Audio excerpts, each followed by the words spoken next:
आज हम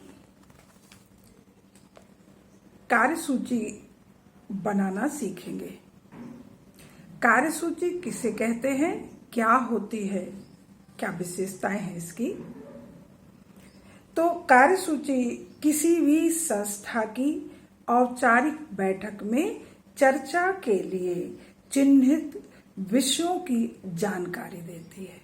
कार्यसूची किसी भी संस्था की औपचारिक बैठक में चर्चा के लिए सम्मिलित विषयों की जानकारी देती है कि उस बैठक में किन किन विषयों पर हमें विचार विमर्श करना है। दूसरी चीज इसमें यह होती है कि बैठक में सभी सम्मिलित सदस्यों को यह कार्यसूची पहले से ही प्रेषित कर दी जाती है ताकि वह सभी इन विषयों पर विचार विमर्श हेतु गहनता से विचार विमर्श हेतु पहले से ही पर्याप्त उन्हें अवसर मिल जाए और वह इसकी तैयारी कर लें कि किन किन विषयों पर हमें क्या क्या विचार विमर्श करना है। तो उदाहरण के तौर पर आज हम कार्यसूची में एक लेते अपने ही विद्यालय में होने वाली, मान लीजिए परीक्षा समिति की बैठक। जय नारायण विद्या मंदिर में परीक्षा समिति की होने वाली बैठक की हमें कार्यसूची बनानी है। तो कार्यसूची में सबसे पहला क्या होगा बिंदु, सबसे पहला बैठक की तिथि एवं समय। बैठक के लिए कार्यसूची बनानी है तो किसी भी बैठक को संपन्न कराने की डेट कब है, जो सबसे पहली सूचना होती है वो उसके समय की होती है कि किस समय पर किस तारीख को यह बैठक होनी है। अब दूसरे नंबर पर आता है स्थान। कार्यसूची, तो कार्यसूची में स्थान निर्धारित होता है। इसके बाद अब मान लीजिए हमने विषय लिया है कि जय नारायण विद्या मंदिर में परीक्षा समिति की बैठक, वार्षिक परीक्षा कराने के संबंध में परीक्षा समिति की बैठक के लिए कार्यसूची। तो बैठक की तिथि मान लीजिए फरवरी में होने वाली है तो उसकी बैठक की तिथि हम ले लेते हैं जनवरी, 20 जनवरी और 2021। इसके बाद में समय, तो विद्यालय आवर में ही अगर हम लेंगे तो विद्यालय में बैठक का मान लीजिए 9 बजे समय, प्रातः 9 बजे। दूसरा बिंदु हुआ स्थान, तो विद्यालय सभागार या LT1, LT2 आदि, इस तरह से हम स्थान लिखेंगे।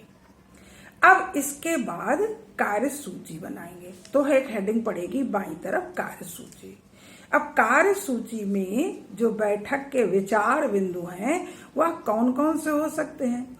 परीक्षा से संबंधित अगर बैठक होनी है तो सबसे पहले किसी भी बैठक में उपस्थित लोगों का हम स्वागत करते हैं। तो सबसे पहले समिति के सदस्यों का स्वागत। अब इसके बाद में नंबर दूसरा आता है। तो दूसरे नंबर पर जो किसी भी बैठक में उसके पूर्व हुई बैठक के कार्यवृत्त की पुष्टि की जाती है कि जो भी उस बैठक में विचार विमर्श के लिए विषय आए थे क्या उनका क्रियान्वयन हो चुका है, तो उसकी पुष्टि की जाती, तो वो उसको हम कहते हैं कार्यवृत्त। पिछली बैठक में संपन्न हुए कार्यवृत्त की संपुष्टि।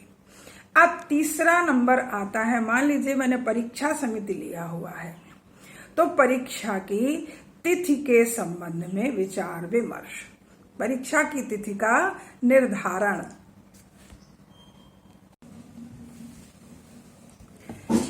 तो परीक्षा की तिथि के संबंध में विचार विमर्श करेंगे।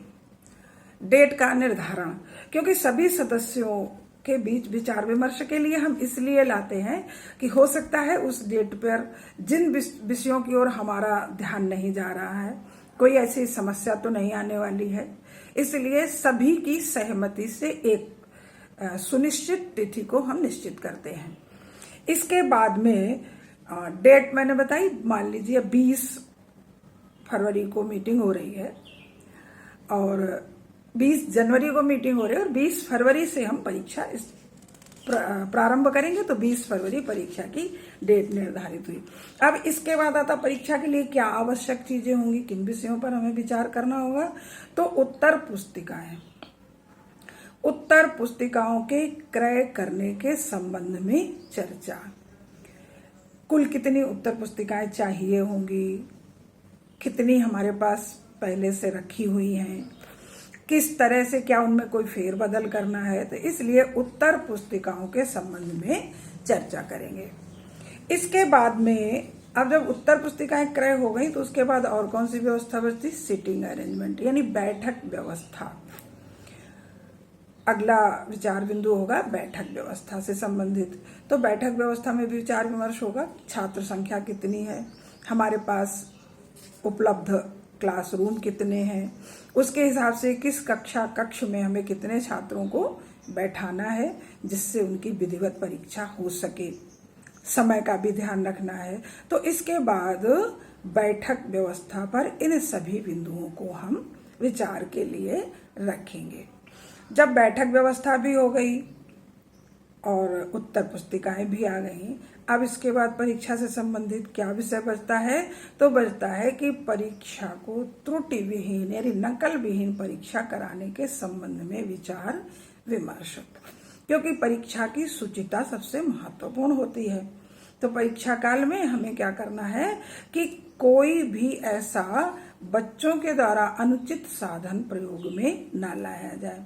जैसे विद्यालय में व्यवस्था बनाते हैं कि बैग लेकर नहीं आएंगे, क्लासरूम से बाहर नहीं जाएंगे, और अगर कदाचित किसी के पास कोई अनुचित साधन निकलता भी है, पकड़ा जाता है अगर कोई बच्चा, तो उसके लिए दंड व्यवस्था यानी संबंधित विषय में हम उसको क्या करेंगे, 0 अंक देंगे, जिससे दूसरे बच्चों में भी भय व्याप्त हो या उनको लगे और वह इससे परहेज करें, बचें। तो नकल विहीन परीक्षा कराने के विषय में विचार विमर्श करेंगे। इसके बाद अगला पॉइंट आएगा, जब परीक्षा संपन्न हो गई तो रिजल्ट। परीक्षा समाप्त होने के बाद मूल्यांकन के लिए सही समय मिले, मूल्यांकन के बाद पुनर्मूल्यांकन हो, वार्षिक परीक्षा है तो पर्याप्त समय मिलने के बाद हम परीक्षा परिणाम को बनाने का भी समय मिले और समय से परीक्षा परिणाम की घोषणा हो। तो परिणाम की तिथि का निर्धारण करना।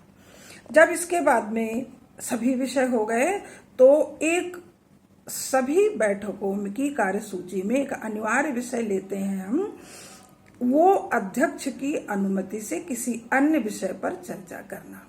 तो अध्यक्ष जी की अनुमति से किसी अन्य विषय को हम समाहित कर सकते हैं, अन्यथा निर्धारित विषयों पर भी, विषय वस्तु पर ही बैठक में चर्चा संभव होती है।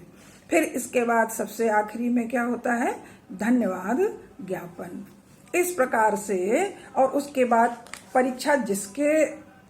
परीक्षा समिति के द्वारा जो बैठक आहूति की गई है, बुलाई गई है, तो नीचे बुलाने वाले का नाम होता है ना, तो भौदी करके परीक्षा समिति और उसके जो प्रमुख होंगे उनका हस्ताक्षर होता है। इस प्रकार से हम कार्यसूची बना करके भेजते हैं।